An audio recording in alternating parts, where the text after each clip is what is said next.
Do you guys remember this famous photo from when Trump got shot almost exactly a year ago, where you can see the bullet whizzing by? Well, this is the man behind that photo, White House photographer for the New York Times, Doug Mills. Well, he did quite the introspective and candid interview with Caitlin Collins, who we don't like on CNN, but I thought what he shared about that photo, about that day, and about all his years of photographing Trump, it was just a joy to listen to, and I think you guys will enjoy it as well. So take a listen.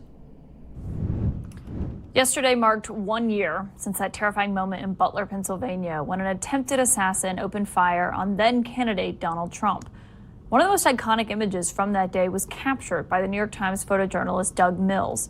Trump actually even brought up that picture just today inside the Oval Office as he was meeting with the NATO Secretary General, something I spoke with Doug about at the White House today. He always calls me out, but today it was one of those like, Mr. Secretary, he pointed to the NATO Secretary and he said, this is a guy, Doug Mills from the New York Times, who took that famous picture of the bullet. You know, he said, it almost hit me. It came out gray and then it got a little red on it and it went past me. But he's the one who captured it. So he brought your photo up 1 year and 1 day after you took that photo inside the Oval Office. He's still talking about it with you. He does. And you've been there for so many, as a White House photographer, it's such an interesting job because you're a journalist just like everyone else. You're just in there in a different capacity, but you're there watching all of these moments and all of his little movements and any changes in his behavior. Yes. It's a fascinating way to cover the president. It is, because I'm like the fly on the wall. I don't ask questions. I'm kind of innocent unless there's a picture he doesn't like. He'll definitely tell me. If he sees a picture published in the New York Times he doesn't like, he'll call me out and say, I didn't like that picture. But generally, he never says anything, but he's happy. Sometimes he doesn't like your pictures? Oh, yeah, of course. Yes. Can you remember any of the ones that he didn't like? Oh, yeah. When Kavanaugh was selected as Supreme Court nominee, I got some behind-the-scenes access, thankfully. And the next day, it was on the front page, and we left for England that day. And he was meeting with Prime Minister of England. And at the end of it, we were walking out, and he saw me. He goes, hey, Mills, hey, Doug, stop. I was like, oh, no.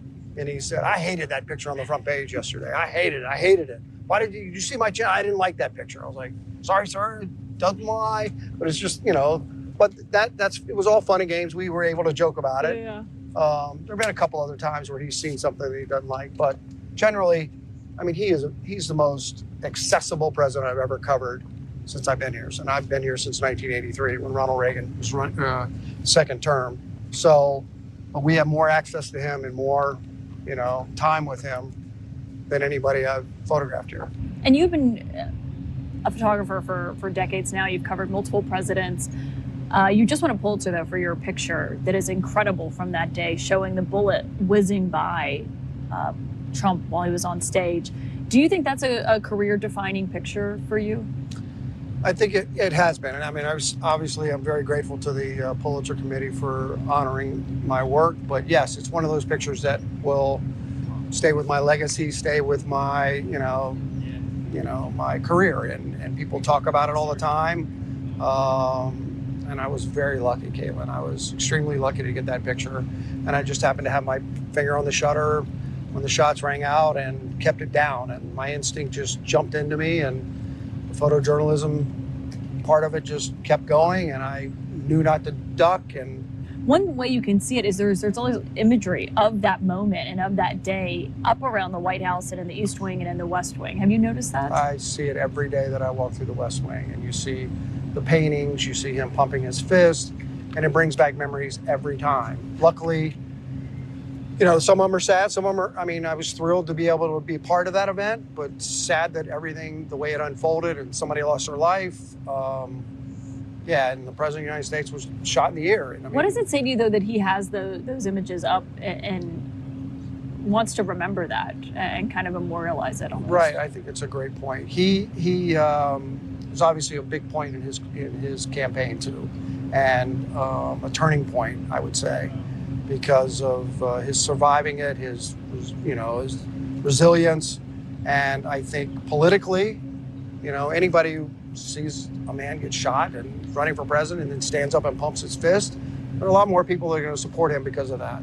Yeah. And I think and to see them around the West Wing, mean, they're everywhere. I mean, whether it's in the mansion or in the West Wing, you see them on the wall. The paintings, photographs, most of them are paintings. But yeah, it's something that I think he thinks about a lot more than we think.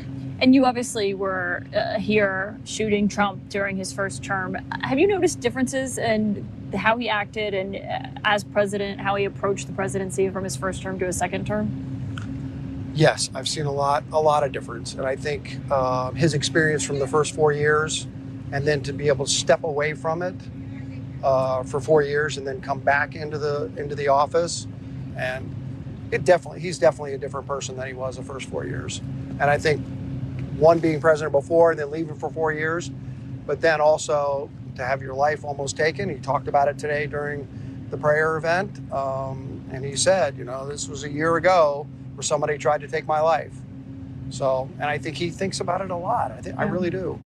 I hope you guys enjoyed that. I thought it was sweet, endearing, and introspective about Trump and just that event. But now let's hear a little bit more about what went down on that Butler, PA rally from Doug Mills' perspective and how he got that shot. A little bit more detail we're going to hear now than we did in the previous video. Doug, thank you for being here tonight. I know you have been photographing presidents since 1983. You were in what's called the buffer area, that small area, just a handful of photographers, I presume 3 or 4 of you. I'm curious, Doug, how close were you to the former president? And describe what happened when you knew this was suddenly taking such a dark turn. Yeah, David, I was part of that small pool that sits right up in the buffer zone, which is just feet from, and sometimes just inches from the podium. And the moments right before the bullets rang out, I was literally looking up at this huge flag that was up above him while he was speaking. And I thought, okay, I'm going to try and get some pictures of that flag flying. And then he gestured to his right, looked over, and all of a sudden the shots rang out. And it was pop, pop, pop, and I was like, oh my gosh. And so as I looked up, I kept taking pictures at the same time. And then when I saw him fall behind the podium, I thought, oh dear God, he's been shot. So I immediately ran over to the left and looked around and tried to get my eye on the president where he was. And by the time, in those split seconds, he was already covered and surrounded by members of the Secret Service who were, blanketing him in case the shots were going. And there was complete chaos around us. I couldn't see him. And, I'm thinking, is he okay? What's happened to him? They were lifting the former president up to his feet. And I thought, oh, God, he's alive. Thank God. And then he started to gesture with his fists and gave that defiant pump. And I thought, oh, wow, he's fired up. And then as he came closer and closer to us, I could see the blood on his ear. And I was like, oh, my gosh, he's been shot in the ear. And then as he was, there was that moment where he was very defiant. And then literally the next second, the look on his face was just complete shock. And, just looking out at what all the crowd is out there. And he's seeing everybody scattering everywhere. So it was just a horrific moment. And Doug, we know more than 24 hours later now, you've had a chance to study your images. Could you even believe that you captured that one image of what appears to be, one of those bullets so close to the former president's head? Yeah, David, it was one of those moments. I obviously didn't know it. So we were holding that tent. I was sending my pictures from my Sony camera back to the New York Times. And obviously the first pictures I wanted to send were the ones showing him defiant and coming off and alive. So I sent those, and then it dawned on me, it was like, oh my gosh, I think I was taking pictures while he was, while this whole thing happened, the pop, pop, pop, and when the shots rang out. So I called one of my editors, Jen Mossbacher, and I was like, Jen, I'm sending you images that show him falling after he was hit. And she called me back about 5 minutes, David, and just said, Doug, you won't believe this. And I was like, what? And she said, and I thought I had done something wrong or I had messed something up. And she said, you actually have an image of the bullet passing behind his head. And I got chills. I was completely stunned. When you pay attention to what Doug Mills says about the photos he got as this whole tragic, scary crisis moment happened, it is amazing to see the presence of mind and calmness of mind he had, and maybe obsession to get the right photo without staying safe, but it's amazing what he was able to do. So if you look at this photo, this comes from the vantage point of him being in front of the stage. Shots ring out, boom, he's taking photos, click, click, click, click, click. So he gets that few ones where the bullet goes by and then Trump's trying to touch his ear. And then Trump goes down and Doug Mills goes over to the left side of the stage. While there's shots that rang out, Doug Mills walks over to the side, doesn't duck down, because this is a pivotal moment in history. He's like, man, I got to take advantage of this. But the presence of mind did not just drop down. Instead, he goes to the left side of the stage and he gets this photo right here. And then as the commotion ramps up, Trump stands up. He gets over to the right side of the stage, completely the other side, gets this shot of Trump with that blood coming off his ear onto his face. And then he's able to get a tremendous angle of the fist pump on the right side of the stage. So first he was in the center. While the shots rang off, he stayed there. Then he went over to the left as Trump was on the ground. And then he went all the way to the right side of the stage, right as Trump is doing that fist pump with that American flag in the background.